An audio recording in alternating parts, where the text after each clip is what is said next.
Covid के कारण उत्पन्न अनिश्चित परिस्थितियों और विभिन्न हितधारकों से मिली राय और सुझाव को ध्यान में रखते हुए सरकार ने इस वर्ष सीबीएसई की 12वीं कक्षा की बोर्ड परीक्षाएं नहीं कराने का निर्णय लिया है। प्रधानमंत्री नरेंद्र मोदी ने कल इसे लेकर हुई समीक्षा बैठक की अध्यक्षता की। इस दौरान अधिकारियों, राज्य सरकारों समेत सभी हितधारकों के विचार जानने के बाद ये फैसला लिया गया। प्रधानमंत्री ने कहा कि इस तरह की तनावपूर्ण स्थिति में विद्यार्थियों को परीक्षाओं में बैठने के लिए बाध्य नहीं किया जाना चाहिए। प्रधानमंत्री ने विशेष जोर देते हुए कहा कि विद्यार्थियों के स्वास्थ्य और सुरक्षा से कोई भी समझौता नहीं किया जाएगा। सभी हितधारकों को विद्यार्थियों के प्रति संवेदनशीलता दिखाने की जरूरत है। प्रधानमंत्री ने अधिकारियों को ये सुनिश्चित करने का निर्देश दिया कि परिणाम स्पष्ट मानदंडों के अनुसार निष्पक्ष और समयबद्ध तरीके से किए जाएं। देश में कोविड के नए मामलों में गिरावट का रुख बरकरार है। पिछले 24 घंटे में 1,32,000 से अधिक नए मामले दर्ज किए गए हैं। वहीं लगातार 20 दिनों से दैनिक नए मामलों के मुकाबले ठीक होने की संख्या लगातार बढ़ रही है। बीते एक दिन में 2,31,000 से अधिक मरीज ठीक हुए हैं। इसके चलते पिछले 24 घंटों में सक्रिय मामलों में 1 लाख से अधिक की कमी आई है और देश में सक्रिय केस लोड 18 लाख से नीचे आ गया है। अब देश में 17,93,645 सक्रिय केस बचे हैं। कोविड से रिकवरी रेट बढ़कर 92.48% से अधिक हो गया है। पिछले 24 घंटे में वायरस से 3,207 लोगों की मौत हुई है। कोविड संक्रमण के नमूनों के परीक्षण की बात करें तो मंगलवार को 20,19,773 नमूनों का परीक्षण किया गया। 1 जून तक कुल 35 करोड़ से अधिक परीक्षण किए जा चुके हैं। साप्ताहिक सकारात्मकता दर यानी पॉजिटिविटी रेट वर्तमान में 9% से कम होकर 8.21% हो गया है। दैनिक सकारात्मकता दर लगातार 9 दिनों से 10% से कम है और ये 6.57% तक गिर गई है।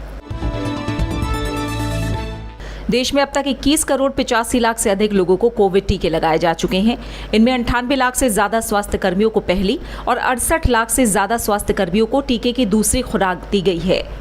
अग्रिम पंक्ति के 1 करोड़ 57 लाख से ज्यादा कार्यकर्ताओं ने टीके की पहली खुराक और 85 लाख से ज्यादा कार्यकर्ताओं ने टीके की दूसरी खुराक ले ली है। कल देश भर में 22,08,000 से अधिक लोगों को टीका लगाया गया। इनमें से करीब 19 लाख लोगों को टीके की पहली डोज और 2,63,000 को दूसरी डोज दी गई है। वहीं 18 से 44 वर्ष की आयु के 9,50,000 से अधिक लोगों को कल पहली खुराक दी गई है। इस आयु वर्ग में अब तक 2 करोड़ 13 लाख से अधिक लोगों को कोविड की पहली खुराक दी जा चुकी है। कोविड टीकाकरण का तीसरा चरण 1 मई से जारी है। पूरी आबादी का जल्द से जल्द टीकाकरण करने के उद्देश्य से केंद्र की मदद से देश में घरेलू टीके का उत्पादन लगातार तेज किया जा रहा है।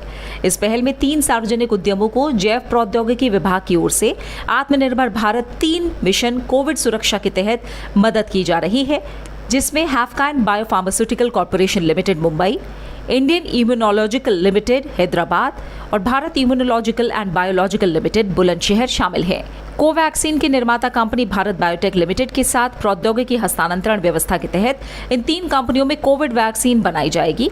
हैफकाइन बायोफार्मास्यूटिकल का प्रोडक्शन कंपनी के परेल कॉम्प्लेक्स में होगा, जहां साल में 22.8 करोड़ डोज का उत्पादन होगा।